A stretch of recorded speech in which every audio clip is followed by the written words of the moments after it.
This podium is a bit high or something. I don't know whether we can take it down a bit. Anyway, the Honorable Joseph Ntakuri Timana, Speaker of the East African Legislative Assembly. Honorable members, the Secretary General of the East African Community, members of the Diplomatic Corps, distinguished guests, ladies and gentlemen. Let me first take this opportunity on behalf of the government and people of Kenya to welcome honorable members from Eala to Nairobi, and it is my wish that you will enjoy deliberations in Nairobi and also have time to enjoy Kenya. Mr. Speaker, let me apologize because I have been away from Parliament for now more than 10 years. And I found myself doing the wrong things. Because when it was time to applause, I found myself clapping. And I know that is not the tradition in Parliament. I had to remind myself. But I am delighted to join this august assembly today to preside over the official opening of the third session of the 5th East African Legislative Assembly, and to have the honor of welcoming you back to our Parliament chambers in Nairobi after 6 years. It is immensely gratifying to note that the work of intensifying the integration of East African community has proceeded at an encouraging pace, so that while much remains to be done for us to accomplish our aspiration, the progress we have made has taken us closer to it incrementally. It is no overstatement to acknowledge the contribution of this assembly towards making this progress possible. At the beginning of this session, it is appropriate to reaffirm our collective devotion to the constitutive aspirations of our community and therefore the objectives of East African regional integration. There is no denying that our vision to be a prosperous, competitive, secure, stable, and politically united East Africa is taking shape at a higher rate than before. The ultimate aim of this noble enterprise is to transform and translate economic, political, and social, as well as cultural integration into a positive impact on the well-being of every citizen of East Africa. Our common agenda, therefore, is to set out optimal policies and strategies which unite us firmly in the singular pursuit of positive transformation in the political and economic, social and cultural, research and development, as well as technology and innovation, including defense and security, and also the legal and judicial sectors of our society. It is fair to say that much of our efforts cannot proceed, let alone succeed, without the loyal contribution and hard work of our community's legislative organs. This organ of Eala, as well as the respective parliaments.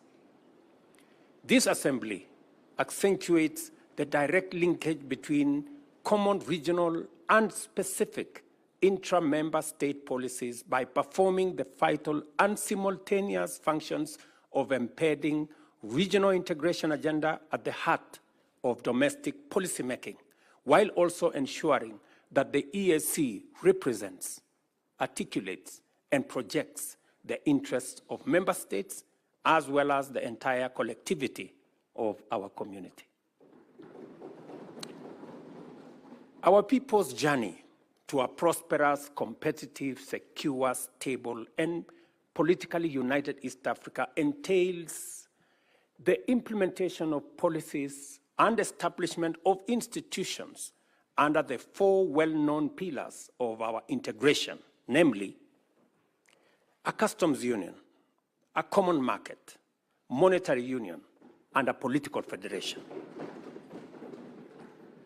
The instruments and frameworks needed to bring into operation our semi-autonomous institutions delineate our areas of cooperation and attend to the pillars of integration are promulgated under the exclusive mandate of this Assembly, which has demonstrated exemplary dedication to its legislative function, consensus deference to important lessons from the history of our regional integration efforts, and a vigilant commitment to deliver a robust architecture for the successful delivery of an ambitious program of action for our community. By dint of a consistent drive to implement our collective vision for integration, this Assembly has enabled us to overcome the shortcomings which rendered the first East Africa community so vulnerable that it ultimately collapsed, and to make significant progress on each pillar of integration, thereby making EAC a resilient, dynamic, progressive region on the threshold of historic transformation. Our customs union is on the move, with this Assembly creating legislative frameworks to establish a common external tariff, uniform customs rules and procedures, and common rules of origin. And I want to congratulate members here for being patriotic to EAC and making sure these instruments are in place. These frameworks also provide for the elimination of non-tariff barriers and the implementation of a single customs territory, one-stop border posts, as well as the facilitation of the development of regional and national trade information portals. For example, in a couple of weeks, President Museveni and I will be launching the one-stop border post in Swam, a border between Kenya and Uganda, complete with a road connecting both countries that was sourced by funding that was collectively undertaken by the government of Kenya and the government of Uganda. Similarly, the Assembly has provided the framework to conclude the COMESA EAC SADC tripartite free trade area agreement. The signing of the agreement establishes the African Continental Free Trade Area also, and the adoption of the EAC e-commerce strategy. As you are aware, the bringing together of the tripartite agreement will bring 27 countries into one common market with a GDP of approximately $750 billion. That will make it possible for East Africa, parts of North Africa, and the whole of South Africa to trade together and to eliminate trade barriers that consistently stand in the way in our quest to enhance and expand business, trade, enterprise in our region. Consequently, the turnaround time for trucks has reduced significantly along all our transport corridors, and the clearance in time at border crossings has reduced by 84%, making trade more efficient in our region. This is why intra-EAC trade holds the highest position among trading blocs in our continent at 25%. With a combined GDP of US dollars 350 billion, a population of approximately 350 million, and an expansive area of 5 million square kilometers, the EAC member states are an attractive investment destination. East African community total trade in 2022 stood at US $74 billion. The same year, Africa accounted for 44% and 25% of EAC's total exports and imports, respectively. This assembly, likewise, has enabled the community implement the Common Market Protocol, which guarantees free cross-border movement of persons, labor, services, and capital, as well as the right of establishment and residence through the use of standard identification systems, harmonized travel documents, mutual recognition of qualifications, and harmonized labor and social policy frameworks. The EAC e-passport is now internationally recognized, while several member states now permit citizens to travel using the national identity cards. Visa fees for cross-border movements have mostly been eliminated, and cross-border communities now enjoy free movement. Students can enroll and transfer with greater ease. Regional institutions now implement mutual recognition agreements for various professional qualifications. To actualize the East African Monetary Union by 2031, because that's our aspiration, this assembly must provide the necessary framework to anchor the full implementation of the customs union and common market protocols, especially through the establishment of vital organizations such as the Monetary Institute, Bureau of Statistics, Financial Services, as well as the Surveillance and Enforcement Commissions. I know this is already in your radar, and it is our hope, as members of the summit, that you will discharge your responsibility of making sure these instruments are in place to facilitate the greater integration of our union. Additionally, the Assembly should facilitate the convergence of criteria for macroeconomic governance and provide for the harmonization of both fiscal and monetary policies.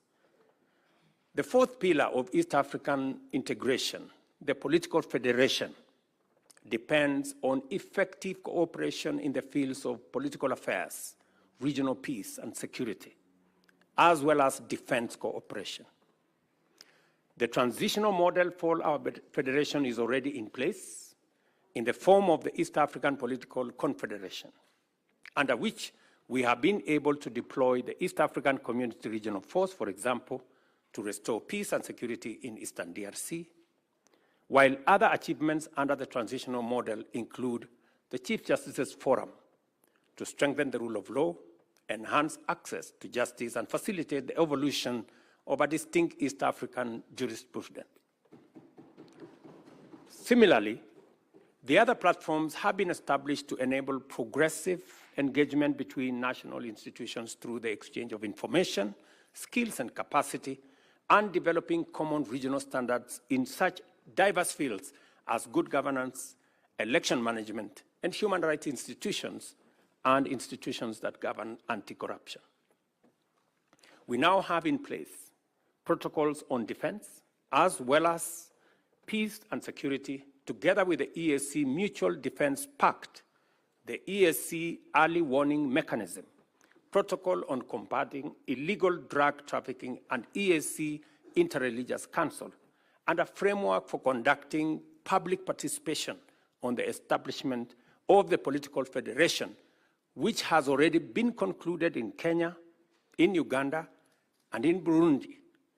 And we already made a decision last year in Arusha that that process must be concluded in the other remaining states by June this year, so that we can have a way forward. And I want to tell you, when this exercise was conducted in Kenya, it received overwhelming endorsement by the people of Kenya.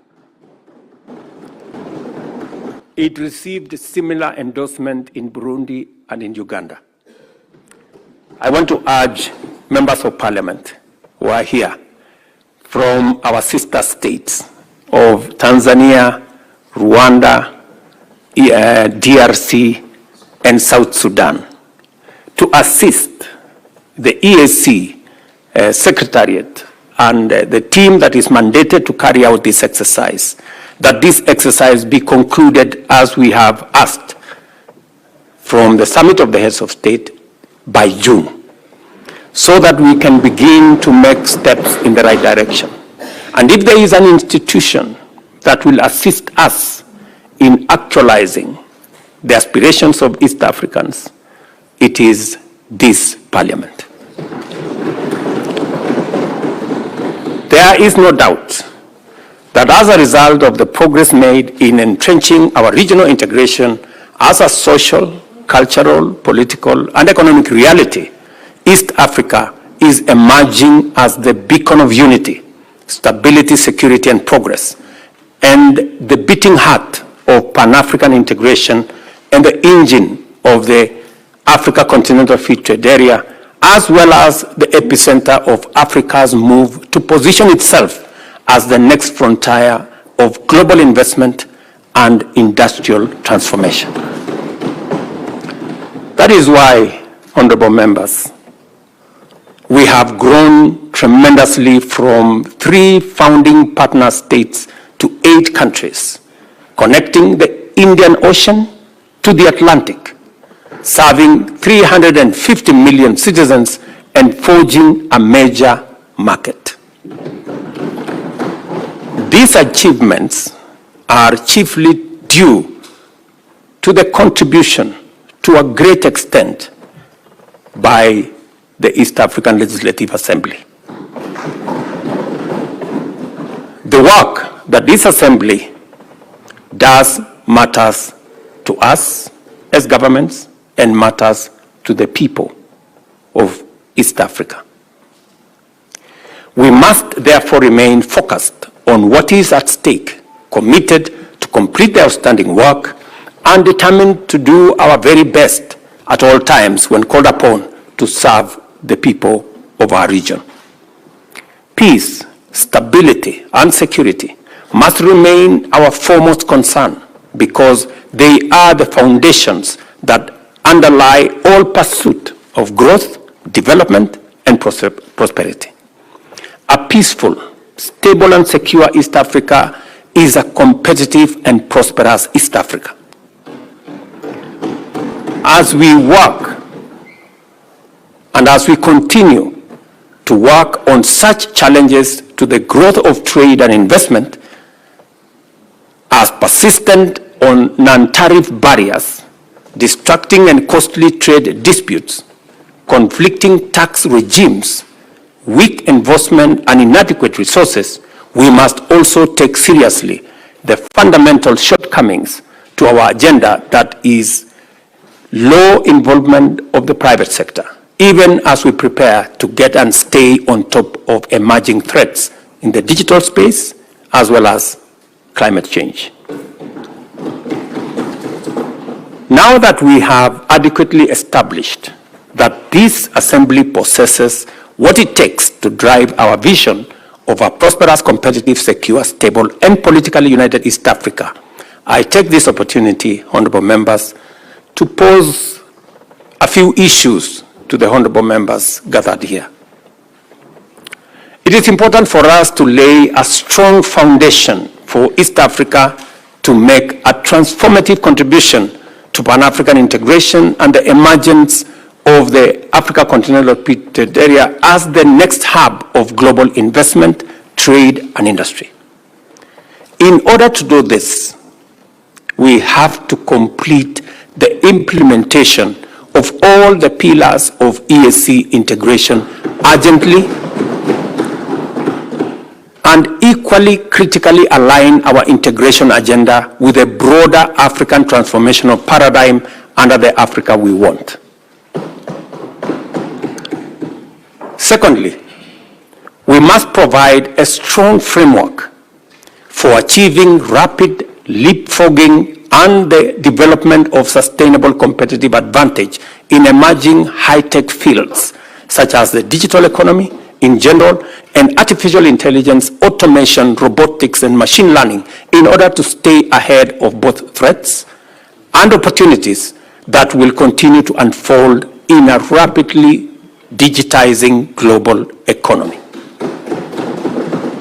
Thirdly, there is need to lend your support to the African Leaders Nairobi Declaration and Call to Action, which defines a strong and distinctly African contribution to the global discourse on humanity's foremost existential challenge by affirming the nexus between climate action and sustainable development, and calling for increased investment in Africa to kickstart a green industrial revolution. Let me explain, because it is important. When we met in Nairobi last year, we made a deliberate decision that we were no longer going to be in the corner where we are seen as victims of climate change, and where our big preoccupation is on complaining, finger pointing, and doing what we've done for many years. That we are going to reposition our continent as a place of opportunity, great potential, and ready for investment. Because indeed, it is no longer tenable for us to continue wearing the badge of conflict and disease and poverty, when in our borders we have the largest deposits of mineral. In fact, 30% of world natural minerals and natural resources are in our continent. We have 60% of all renewable energy resources globally. We have 1.4 billion people market. In fact, by 2025, it is going to be the single largest market in the world. We have 2/3 of the world's uncultivated arable land that we can use for food security. Ladies and gentlemen, with those kind of resources, it is incorrect to classify our continent as a continent of conflict, poverty, and disease. In fact, as one Nigerian great philosopher said, that until the lion learned how to write their story, all stories glorified the hunter. So it is time for us to write our own story. And our own story is not about disease, it's not about conflict, it's not about poverty. It is about great potential that we have. It is about the opportunities that we have. It is about the investment that is awaiting, and position our continent as the only place where the next industrial revolution is going to happen. And therefore, it is important for you as legislators from EAC to appropriate this position so that together we can push a new narrative for our continent. To ameliorate the resource constraints which persistently hamper our progress, this assembly is called upon to reflect deeply on the range of opportunities and the various ways in which it can complement national and regional efforts to mobilize and allocate more resources for the regional integration agenda. And as you do that, you must have in sharp focus what we are doing in EAC and how we can complement what we are doing as a continent. In particular, I challenge you to apply your deliberative bandwidth to the forthcoming World Bank Group's International Development Association, IDA Summit. And let me explain what we are going to do in this summit. When we had this conversation last year, and our development partners realized that we were changing the narrative about our continent, and that we no longer wanted to be victims, we wanted to be part of the solution. They asked me to host the first IDA replenishment, what we are calling IDA 21 replenishment here in Nairobi, together with the World Bank. So we are going to host it on the 29th of April 2024. And what is the conversation? The conversation here is East Africa will, for the first time, have the opportunity to witness from a close quarter and contribute to the important deliberations of critical implementation of our growth agenda and development. At this event, African leaders, including many from the global south and low-income countries, will articulate a strong case for an ambitious and robust 21st replenishment of IDA, which is the largest source of development assistance and donor funding for basic social services for the world's 75 low-income countries, and to support economic transformation, especially in Africa and throughout the global south. So, let me contextualize this. You know, we have two fundamental problems, and that is why many of our countries are struggling with the debt. Two fundamental problems. Problem number one is debt management. The kind of debt infrastructure that we have has very short grace period, has very short tenure, and therefore it becomes very difficult to undertake any meaningful development. Our position is that we should increase the grace period for money borrowed for development, not 3 years, maybe 10 years. We should increase the tenure of debt for development resources, not 15 years, but maybe between 40 and 50 years. That way, when you mobilize resources for development, you have adequate time to be able to undertake that development without the constraints of having to repay this debt. That is number one. Number two, the other problem that we have in the whole of financing development is what we are calling responsible sovereign lending. What do we mean by that? We're saying it is no longer tenable for us to have this big animal called credit rating, where countries using arbitrary formula are rated here, and if you don't do certain things, you are taken down, and as you are taken down, you pay more interest. It is also, we need to have a conversation about credit rating agencies, and we need to have a conversation about risk assessment.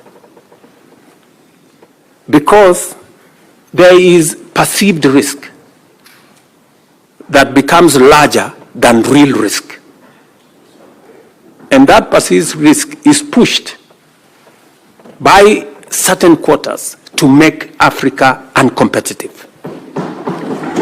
And that is the reason why, while others are accessing development resources at 1 or 2%, most African countries are accessing development resources in markets at between 10 and 15%. Explain to me, honorable members, if one set of countries are accessing development resources at 1-2%, and another is accessing between 10 and 15%, is it realistically possible for us to grow at the same rate? No. This is the conversation we must have. You know? And we must remove this arbitrary unfairness.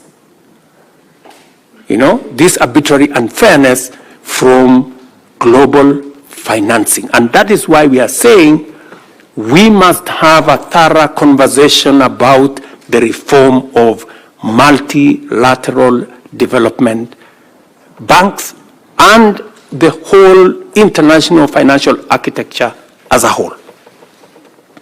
When we started this debate a year ago, we looked like mad people. But I promise you, today, in every meeting, everybody has come to the conclusion that there is a problem with the architecture of international financing. And the conversation is no longer if, the conversation is when are we and how are we going to reform it. And that is why it is important for institutions like the East Africa Legislative Assembly to apply your mind to what kind of contribution are you going to make in this reform that is going to make our economies access development financing. It is the only way we can make meaning to our development. The last IDA replenishment, for example, in 2021 raised US dollars 91 billion, which was disbursed to eligible beneficiary countries over a period of 3 years. The Kenya Summit that we are holding in April aims to highlight to donors and other development partners critical priority target areas of development financing in Africa and in our region, make the case for a significantly higher level of financing in IDA 21 cycle, and support East African countries to effectively address development challenges and exploit the huge opportunities that we have in our region. This is the candid conversation we're going to have. And I am very confident that the fact that World Bank accepted that this was a necessary exercise confirms to us that somebody somewhere is listening to what we are saying. You know? And our position is, it is not going to be done until it is done. Yes. I have invited my fellow heads of state and government to participate in this highly important platform. Being confident of this Assembly's capacity to facilitate transformative interventions, I urge you, honorable members, to join this course and formulate your contributions to this endeavor with urgency. Give some imagination, put in it some ambition, so that together we can push an agenda that is going to support all our economies.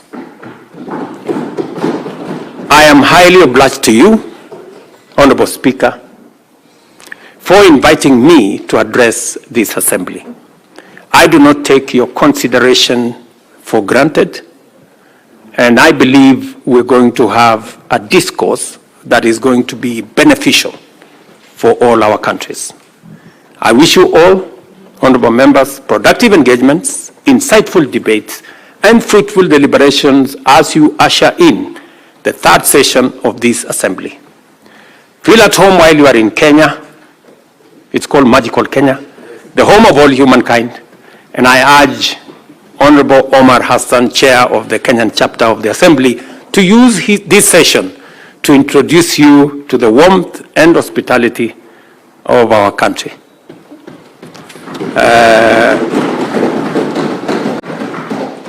And I urge you, Honorable Hassan, to make that only in places that are licensed.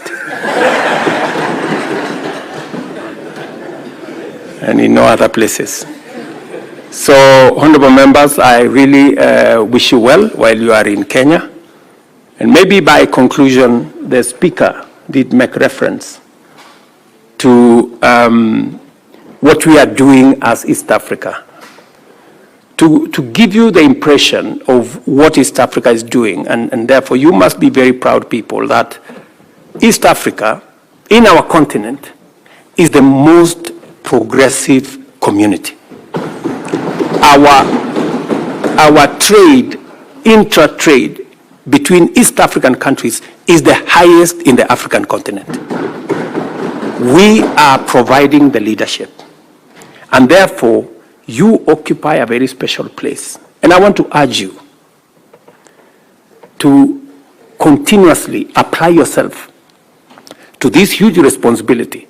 You are not only doing this for East African citizens, you are trailblazing for the continent of Africa.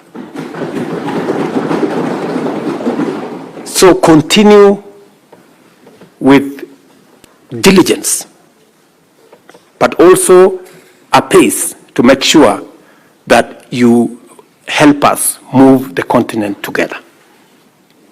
It is the reason, for example, why, as members of the summit in East Africa, as you're all aware, the chair of the AU is coming up next year, as the term of Musa Faki, our current chair, comes to an end. It is going to be the turn for East Africa to provide the chair of the Africa Union. We have sat down in the spirit of the East African community. We have consulted as heads of state from the East African community together, and we have agreed to sponsor one candidate as East Africans. As East Africans. Because that is the strength of our community, that we can do things together and we can consult amongst one another. So it speaks to the spirit of the leadership that is being provided by our region. Ladies and gentlemen, I want to thank you very much. May God bless you. May God bless Kenya. May God bless East Africa. And thank you very much for listening to me. Asanteni sana.